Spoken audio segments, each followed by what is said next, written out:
In this video, we are going to show you how to search for a ticket in Zendesk. If you want to search for a specific ticket and want to work on it, it's quite simple. Once you've logged in, you want to click on the magnifying glass over here, or alternatively, you can actually just click Control K on your keyboard.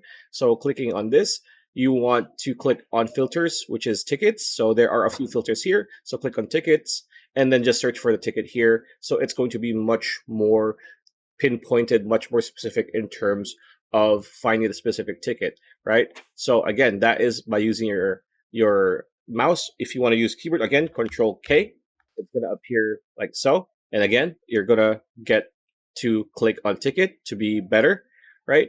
And then just go sample, right, for example, and it's going to show up here. So that is how you search for a ticket in your Zendesk dashboard. Pretty much it. That's the video. Hope you liked it. Like, comment, share, subscribe, ring that bell icon. I'll see you on the next